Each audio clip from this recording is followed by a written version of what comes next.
yourself fit for life, that is what is wrong. Nothing wrong with life, it's happening. Are you fit for this world or not? This is happening all the time. You know, we are a volunteer organization. This is my lamentation, okay? Please listen to me a little bit. Millions of volunteers, lots of things happening around the world, big movements, but none of them are qualified for the job. Just whoever comes fills the space. I keep them up, keep them up, keep them up with enthusiasm and inspiration endlessly, but they don't know what to do. They're enthusiastic. You know, enthusiasm without direction, how much trouble it is to manage. And you cannot fire them because they're volunteers. You didn't hire them to fire them, first of all.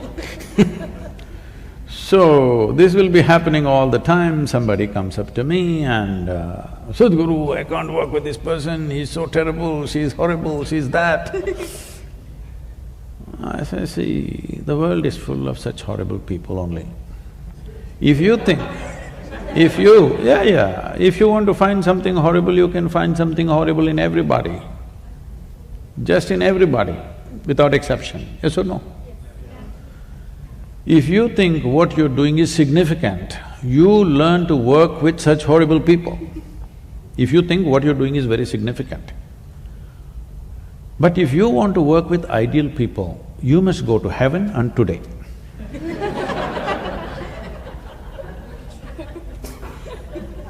So, at this stage in your life, young people, don't produce a list of complaints about what's wrong. Produce a list of solutions for me, let me see, to your life and everybody's life around you. That'll be a forward movement. If you invest on your problems, you will see everything in the universe is a problem, believe me. Tell me one person here who is not a problem in some way. If you encounter them the wrong way, each one of them is a problem, isn't it? Hello? So it is your skill in life that you approach them, the solution end of them, not the problem end of them. Yes. If you go on hitting people on their problem end, you will have endless problems in your life, because everybody is capable of trouble, everybody. Yes or no? Yes. Hello? Have you found one person who is not trouble if you touch them the wrong way? You found somebody like that? If you touch the trouble spot in them, everybody is a problem, isn't it? So you have to learn how to touch the solution part of them, not the trouble part of them. This goes with situations, this goes with people, this goes with every aspect of life. Thank you very much.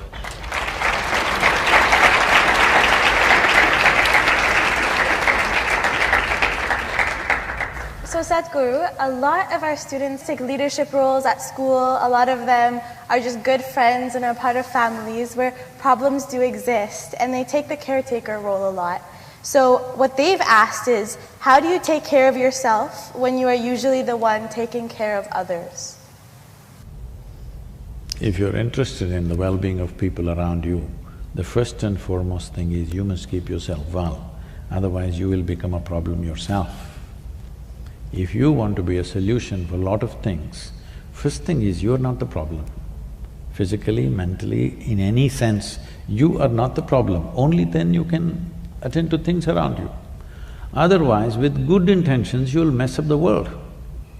Believe me, good intentions have caused more horrible things on the planet than bad intentions. People have very good intentions, but they're a mess. The more they do, the more mess they will cause. Most of the mess on the planet has happened with good intentions. Right now we are in an ecological mess. It's happened with good intention or bad intention? With good intention, isn't it? They thought they're doing a great thing, but in the end result is something else. So like this, at everything it is so, just your good intentions will not do. It's very important, before you touch somebody else, your hands are clean. That much you must take care, that If you cannot solve somebody's problem, what to do, it's all right.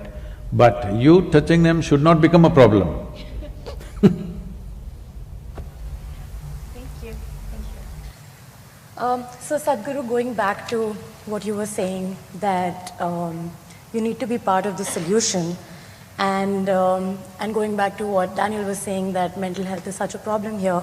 At U of T, we are constantly challenged by new ideas by some of the greatest minds in the world.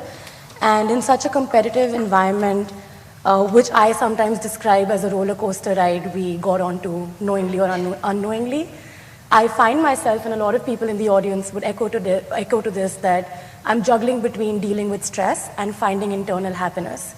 I want to understand, how do you live in the moment? How do I cherish my victories or my failures before I move on to the next task in life? That's many questions in one. That's a very typical Indian question.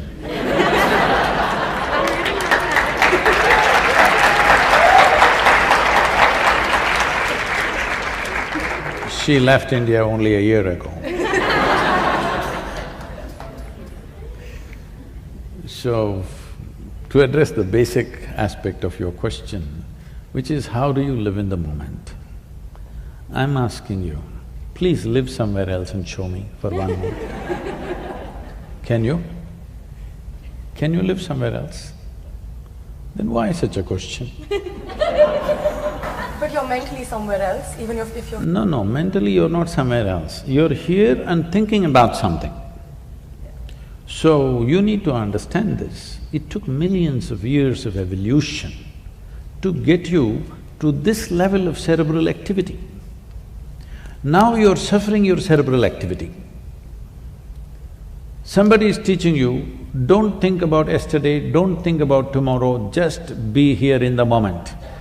What they're telling you is, rewind the evolutionary process, become like an earthworm.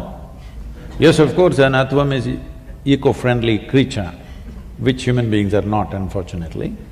But it took millions of years of evolutionary work. I want you to just imagine, from a single-celled amoeba to you, the most complex creature on this planet, take an enormous amount of work, isn't it?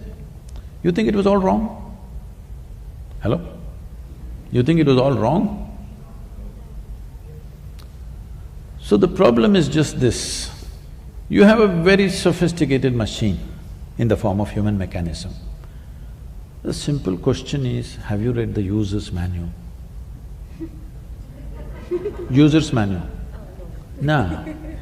How is that? When will you read it? When you're 80 years of age? I know it's a long way for you, but when will you read it? You must make up your mind. See, suppose you buy a phone, do you want to read the user's manual within the first 3 days after you bought it, or after 3 years when you're discarding the phone? When do you want to read it? In the very beginning, at the earliest possible time, isn't it? So right now, the problem is just this. This is a very sophisticated machine. You have made no effort to know this. Without knowing this, you want to live in this and drive through the world in this, so it's a disaster, all right? You want to know everything about the universe, you don't want to know anything about this, so you're paying the price. You know where galaxy number 64 is, but you don't know where the hell you are, you're asking, how can I be in the moment?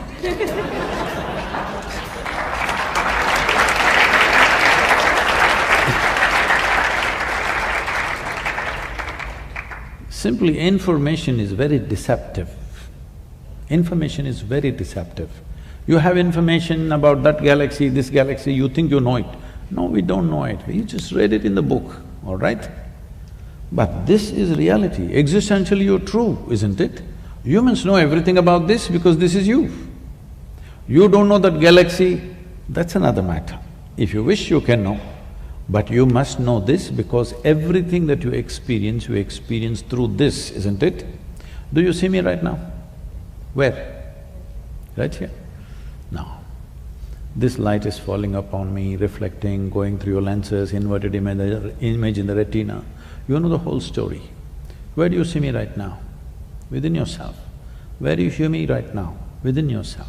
Suppose Suddenly I become blurry and hazy. You think something wrong with me or with your vision?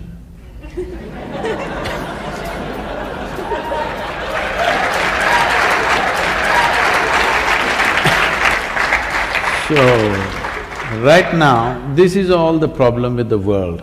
Your vision is blurry and you think there's something wrong with everything in the universe.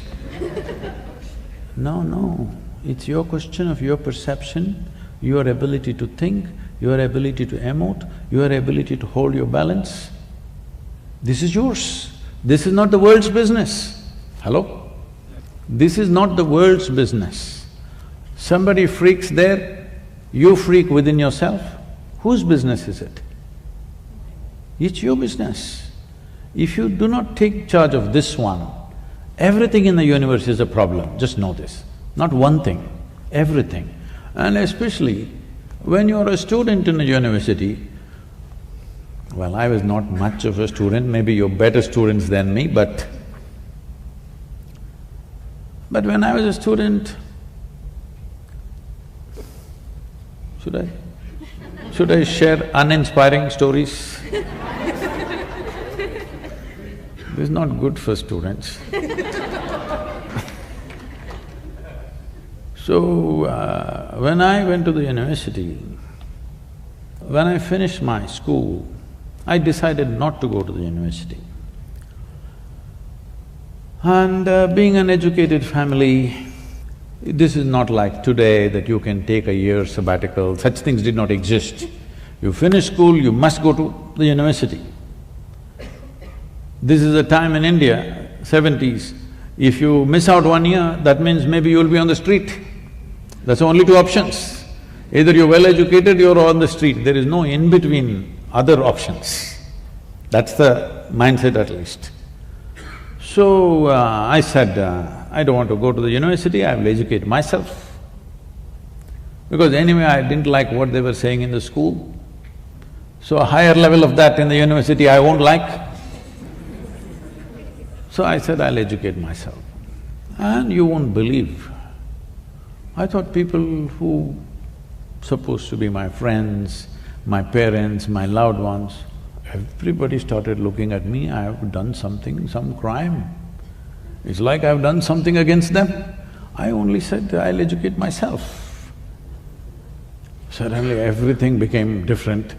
Suddenly everybody is looking at me like I'm some strange creature who is not doing whatever he's supposed to do. So this 1 year I spent in the Mysore University library. Every day, library opens at 9 AM, I was the first customer. It closes at 8 PM, I was the last one to leave. I was a… why am I telling you all this? In the moment.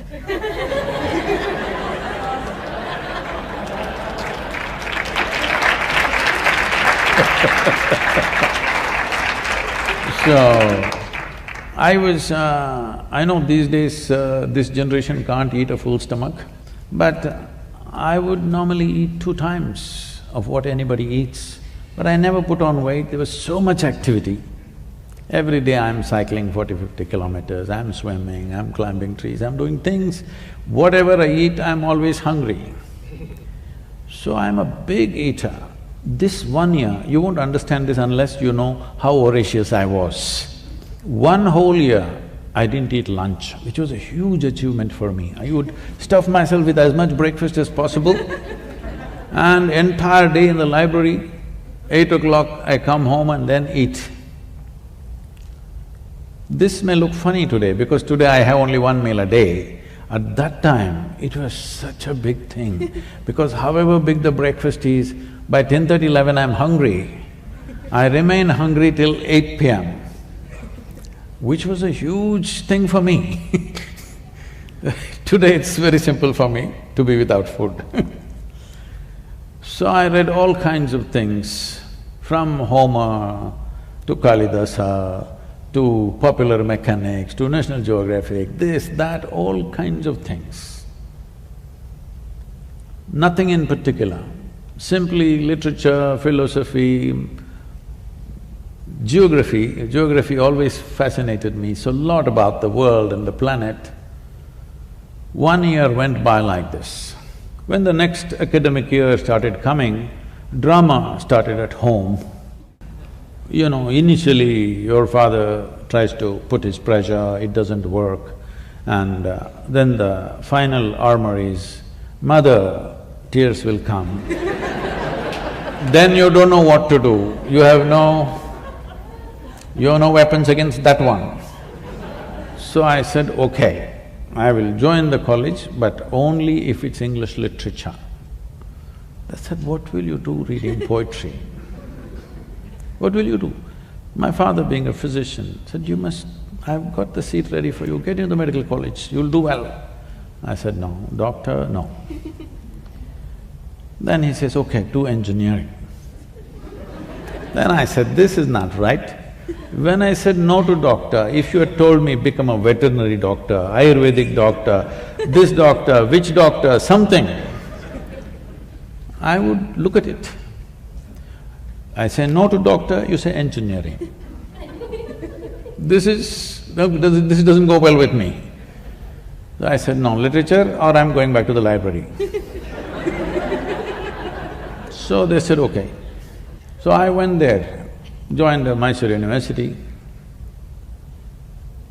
Teachers come with huge notes, generally handwritten notes, and they're reading it and ask everybody to write down. Entire class is writing. On those days it's fountain pens. They make noise, kar kar kar kar kar kar kar kar. 30, 40 people writing kar kar kar kar, it just irritates me. I said, this is not it. See, that notes, whoever gave you that notes, you give it to us, we'll photocopy it and give it back to you. We don't have to come, you don't have to come. But I have a billion questions. Is somebody going to answer damn questions that I have? I have a cloud of questions walking with me wherever I go. Whoever I find, if I think this guy can answer, I'll throw 10 questions at him. So I want to ask somebody questions that I have, but no, they thought these questions are too much trouble. Then I made a deal with them, that they will give me my attendance and I will stay out and not ask questions. So I generally parked myself in the university garden, we had a huge garden.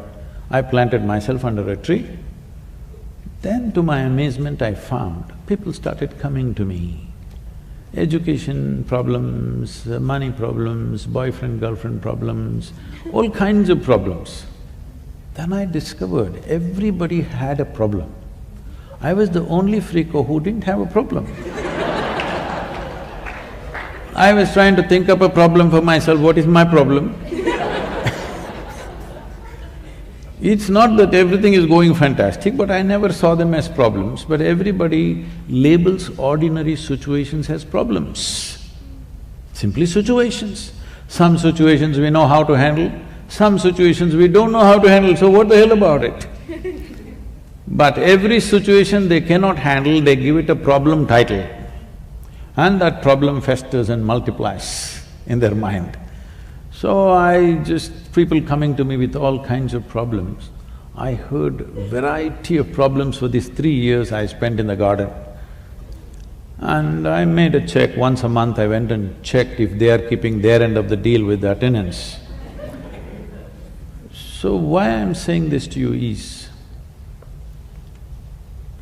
we are making a problem out of everything.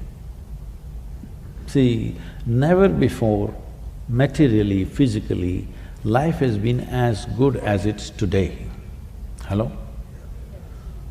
But this generation has become the most whining generation ever on the planet.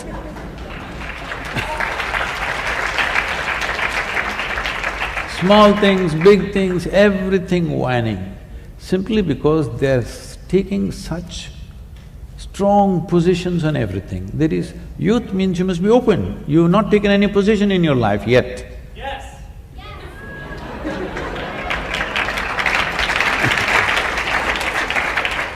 The best thing about youth, being youthful is, you're not too conceited, you've not taken a position, you don't belong to this or that, you're open. That is the best part of being youthful. But today I see people have taken strong positions about everything in the world. Once you take such positions, you will naturally create huge problems in your mind. What for are you taking such positions? This is a time to explore, this is a time to learn, this is a time to come to a broader level of understanding and perception. This is not a time to take positions. I'm this or that. They've even… by the time they're 18, they belong to some political party. It should not be so. Till you get out and find your way in the world, till then you must just soak up as much life as possible. Just see tomorrow what really works and you support that, what works for you and for everybody around you. Taking strong positions, the moment you take strong positions, the openness of your mind is lost. Once your mind is not open, suffering is inevitable. How else it'll be?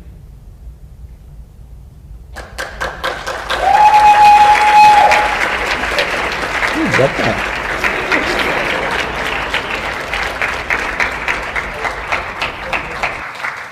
Thank you very much. So the next topic that this question sort of revolves around is love and relationships, which I know a lot of young people, a lot of students, not even just young people, adults even. It's everyone, at some point in their life, hopefully. So love is such like a universal topic. It's in movies, songs. It seems like such a basic component of life, yet it's really hard for us to define it. It's really hard for us to truly know when we're in love, to truly know if it's the right kind of love, if it actually is love, if it's just infatuation. If you feel really strongly, it must be love because you can't get them out of your head. So this can be, and maybe that's just me as a young person. But yeah, so love can be a very big topic. So the question that we have that we've sourced from the U of T community is, what does it mean to love someone both unconditionally and healthily? Unconditionally? Hello? Does anybody know what's unconditionally? Oh.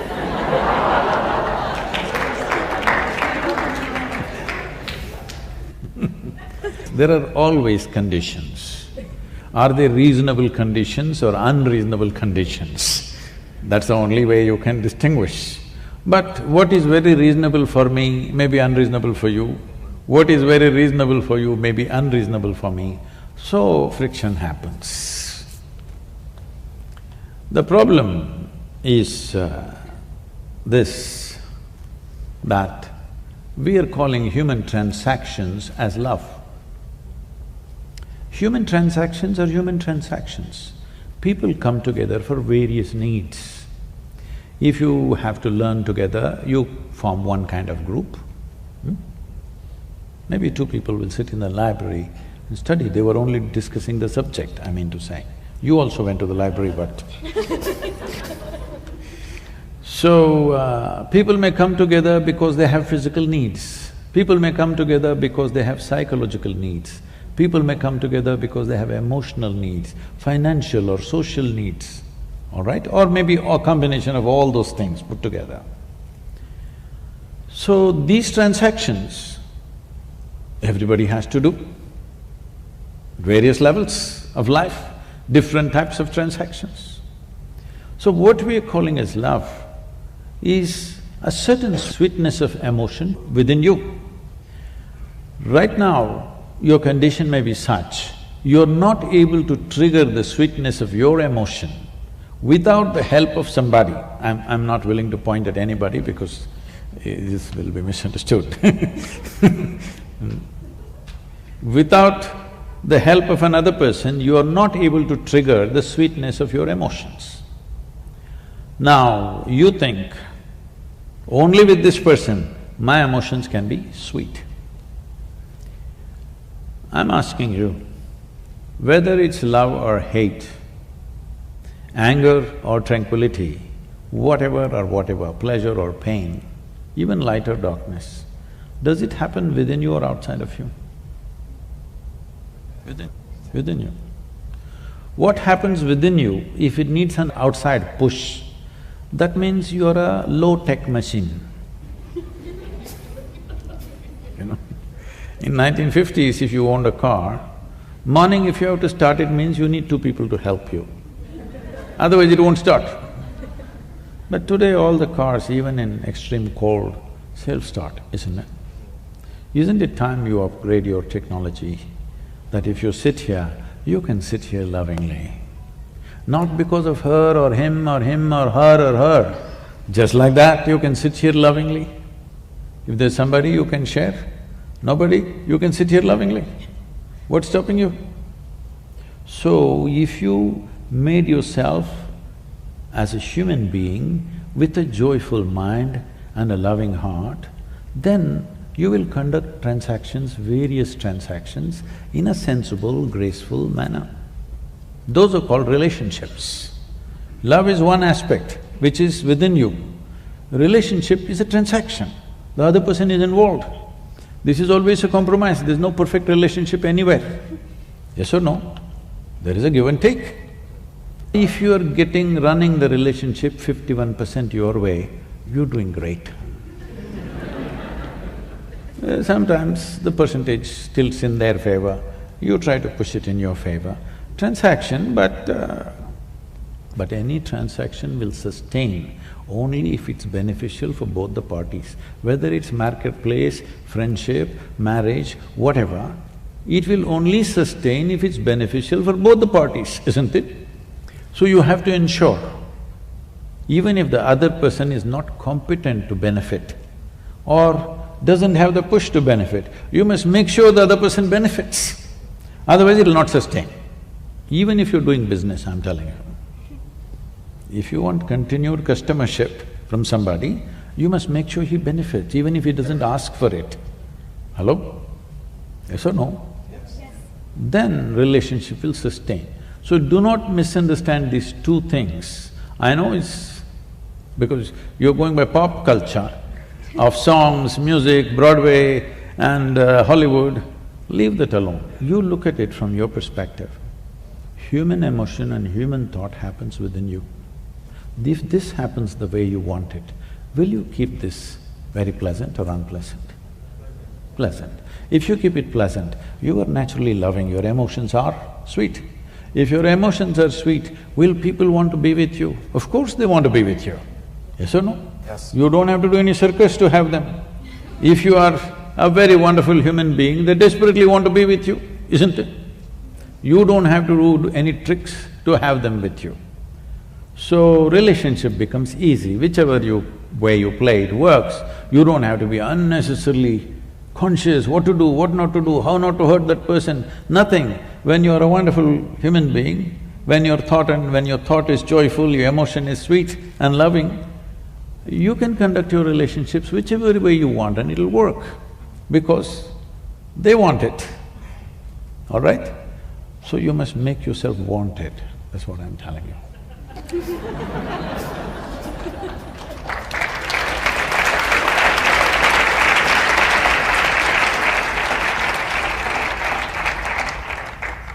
So the next question we have is about identity. It's a personal question that I've come up with, but I think some of you might be able to relate. So I'm a diaspora, I'm Canadian born. My family is from Tanzania, but originally from Gujarat. So I've always struggled to identify who I am in the Canadian context. So when I went to school and I had to eat lunch, I would take my butter chicken and I would go sit on the side because I didn't want my white friends to have to smell my food. But when I was with my family at mosque or temple, I would all of a sudden have an Indian accent. So I was always stuck between these two identities constantly. And these are things I did as a child, 6, 7, 8, 9. And now as an adult, I'm still trying to figure out how to navigate in this space. So my question for you is, as youth, we have the ability to adapt our identities to fit the social surroundings we're in. How do we begin to understand our authentic truths and act upon them in a world that expects us to change and be amiable in our environments? See, in 21st century, the comfort of belonging to a specific community because especially you come from India. In India, people lived in adjacent homes for thousands of years actually, for millennia they've been there in the same places. But this is one kind of community, this another, this is another. They cook differently. They're all together, everything, but they still cook differently. They always get married among themselves. They've maintained this for thousands of years. I always look back and see, how the hell did they manage? The cooking didn't get mixed up, you know. How did they manage this?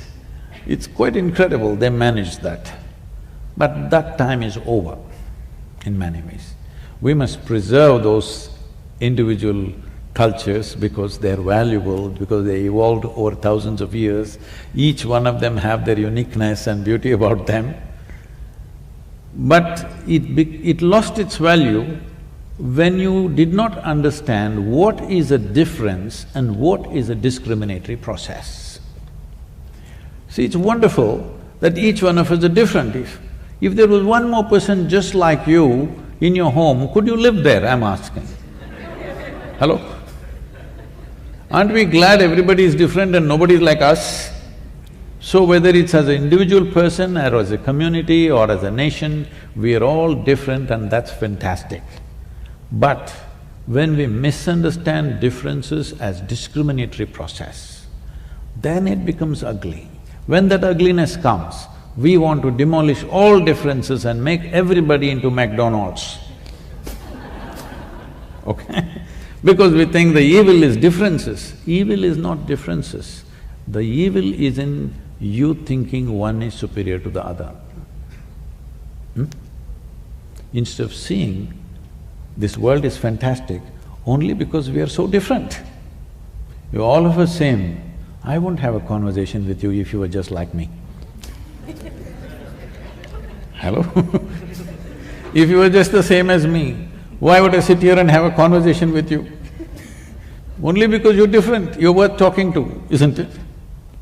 So differences are fine, we don't have to suffer them. It's really wonderful that this small little planet has thrown up so many varieties of people. How many varieties of people? Leave the individuals, even as communities, as nations, how many varieties of people? The way we eat, the way we talk, the way we do things, the way we dress, everything is different and that's fantastic. We just have to educate the world that differences are wonderful, discrimination is horrible. This distinction if we get, you can be whoever the hell you want, all right? See, from generation to generation, how your parents were, they are also diaspora in Africa. They largely spoke Gujarati, they're desperately trying to keep their culture, you know. Actually, people who come out of India in 50s, 60s, they're more Indian than the Indian people. Because